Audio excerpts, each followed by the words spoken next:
இந்த மகா சிவராத்திரி இயற்கை நமக்கு கொடுத்திருக்கிற ஒரு மகத்தான அன்பளிப்பு. அண்மை செய்தியை பார்க்கலாம். கொலை வழக்கில் சரணடைபவர்கள் தொடர்புடைய எல்லைக்கு உட்பட்ட நீதிமன்றத்தில் தான் சரணடைய வேண்டும். நீதிமன்றம் உத்தரவு பிறப்பித்திருக்கிறது. இது குறித்த கூடுதல் விவரங்களை பெறுவதற்காக நமது செய்தியாளர் செந்தில்குட்டி இணைப்பில் இணைகிறார். செந்தில்குட்டி, நீதிமன்றம் உத்தரவு குறித்த கூடுதல் விவரங்களை பகிருங்க. கொலை வழக்குகளில் சரணடையக்கூடிய குற்றவாளிகள் வேறு எல்லைக்கு உட்பட்ட நீதிமன்றங்களில் இனி சரணடையக்கூடாது என்ற ஒரு உத்தரவை சென்னை உயர்நீதிமன்றம் பிறப்பித்திருக்கிறது. குறிப்பாக சென்னையை அடுத்த செங்கல்பட்டு மாவட்டம் காட்டாங்குளத்தூரில் திமுக வடக்கு ஒன்றிய செயலாளராக இருந்தவர் ஆறாமுதன். இவர் மீது அடையாளம் தெரியாத நபர்கள், மர்ம நபர்கள் நாட்டு வெடிகுண்டு வீசி அறிவாளால் வெட்டியதில் அவர் சம்பவ இடத்திலே உயிரிழந்து விடுகிறார்.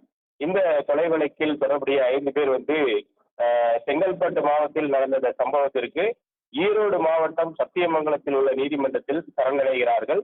இந்த சம்பவம் தொடர்பாக உயர்நீதிமன்ற நீதிபதி ஆனந்த் வெங்கடேஷ் முன்பாக அரசு தலைமை குற்றவியல் வழக்கறிஞர் ஹசன் முகமது ஜின்னா அவர்கள் ஒரு முறையீட்டை செய்திருந்தார்.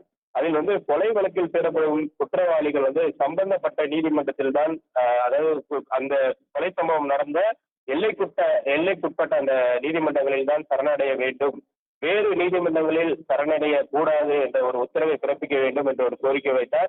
ஏனென்றால் போலியான நபர்கள் இந்த குற்றவாளிகளாக சரணடையக்கூடிய வாய்ப்புகள் அதிகமாக இருப்பதால் இந்த விசாரணை பாதிக்கக்கூடிய வாய்ப்பு இருக்கிறது என்பதையும் அந்த முறையீட்டின் போது அவர் தெரிவித்திருந்தார்.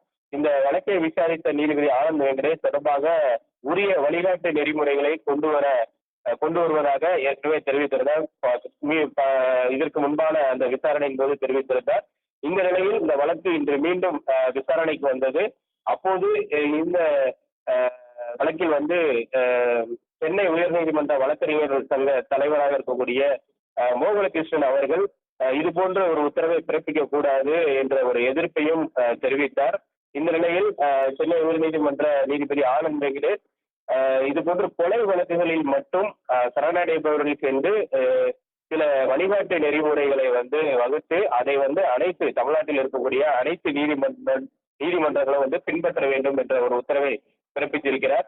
குறிப்பாக அந்த வழிகாட்டு நெறிமுறைகளில் கொலை வழக்குகளில் இனி வரக்கூடிய காலங்களில் சரணடைபவர்கள் அந்த கொலை சம்பவம் நடந்த எல்லைக்குட்பட்ட பகுதிகளில் உள்ள நீதிமன்றங்களில் மட்டுமே சரணடைய வேண்டும், வேறு மாவட்டங்களில் உள்ள நீதிமன்றங்களில் சரணடையக்கூடாது என்பதை அவர் வழிகாட்டு நெறிமுறையில் தெரிவித்திருக்கிறார். அவ்வாறு ஒருவேளை அது போன்று வேறு மாவட்ட நீதிமன்றங்களில் சரணடைய நேரிட்டால் அந்த மாவட்ட நீதிபதியானவர் அருகில் இருக்கக்கூடிய காவல் நிலையத்துக்கு தெரிவித்து அந்த சரணடையக்கூடிய அந்த நபர்களை காவல் நிலையத்தில் ஒப்படைக்க வேண்டும் என்ற விஷயத்தையும் அதில் குறிப்பிட்டிருக்கிறார். இது கொலை வழக்குகளுக்கு மட்டுமே, அந்த கொலை வழக்குகளில் சரணடைபவர்களுக்கு மட்டுமே இந்த உத்தரவு பொருந்தும் என்றும், மற்ற வழக்குகளில் சரணடையக்கூடிய நபர்களுக்கு இந்த வழிகாட்டு நெறிமுறைகள் பொருந்தாது என்பதையும் அவர் நீதிபதி தன்னுடைய தீர்ப்பில் குறிப்பிட்டிருக்கிறார். இதற்கு எதிர்ப்பு தெரிவித்து மோகனகிருஷ்ணன் அவர்கள் இந்த உத்தரவு நடைமுறைப்படுத்தக்கூடாது, இதற்கு மேல்முறையீடு செய்ய இருப்பதாகவும் சென்னை உயர்நீதிமன்ற வழக்கறிஞர் சங்க தலைவர் மோகனகிருஷ்ணன் தெரிவித்திருக்கிறார்.